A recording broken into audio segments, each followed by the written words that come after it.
హన్మకొండ జిల్లా బాలసముద్రంలోని ప్రెస్ క్లబ్లో మీడియా సమావేశం నిర్వహించారు. ఈ సందర్భంగా వారు మాట్లాడుతూ రంగస్థల కళాకారుల ఐక్య వేదికగా 2011వ సంవత్సరంలో రిజిస్టర్డ్ సంస్థగా ఏర్పడిందని, తెలంగాణ రాష్ట్ర భాషా సాంస్కృతిక శాఖ మరియు తెలంగాణ రాష్ట్ర ఫిలిం డెవలప్మెంట్ కార్పొరేషన్ ఆర్థిక సహాయాలతో సాంస్కృతిక కార్యక్రమాలు నిర్వహిస్తున్నామని తెలిపారు. ఈ నెల 14, 15, 16 తేదీలలో ఆంధ్ర రాష్ట్రం నుండి 3, తెలంగాణ రాష్ట్రం నుండి 3 మొత్తం 6 నాటకాలు స్థానిక పోతన విజ్ఞానపీఠం నందు ప్రదర్శనకు ఏర్పాట్లు చేశారని, ప్రదర్శించిన ప్రతి నాటికకు 15,000 రూపాయల చొప్పున పారితోషికం ఇవ్వబడుతుందని తెలిపారు. రంగస్థల కళాకారుల ఐక్య వేదిక 22 సంవత్సరాల క్రితం ఆవిర్భవించింది.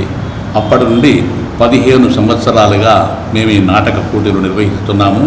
నాటకమే కాకుండా నాటకము, నాట్యము, నట శిక్షణ మొదలైనవి కూడా మేము చేపట్టాము.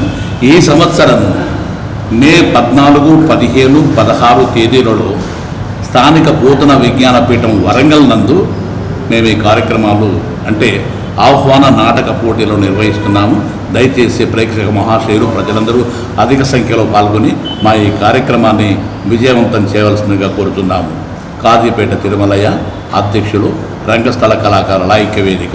2024 సంవత్సరం ఇది 15వ నాటకోత్సవం. 15వ సంవత్సరం నాటకోత్సవం జరుపుతున్నాము. తెలంగాణ నుంచి 3 నాటికలు, ఆంధ్ర నుంచి 3 నాటికలు తీసుకొని ఆరింటిని ఆహ్వానంగా తీసుకొని వాళ్లకు ప్రథమ, ద్వితీయ బహుమతులు ఇవ్వడం జరుగుతుంది. పాల్గొన్న ప్రతి ఒక్క నాటకానికి 15,000 రూపాయలు పారితోషికం ఇవ్వబడుతుంది. అలాగే మన ప్రథమ, ద్వితీయ బహుమతుల కింద 10,000 రూపాయలు, 5,000 రూపాయలు కూడా అదనంగా ఇవ్వడం జరుగుతుంది. వచ్చినటువంటి కళాకారులకు వసతి, భోజన సౌకర్యం కూడా మేము ఏర్పాటు చేస్తున్నాము. ఈ విషయంలో ఎలాంటి రాజీ లేకుండా మా సంస్థ నడుతున్నది.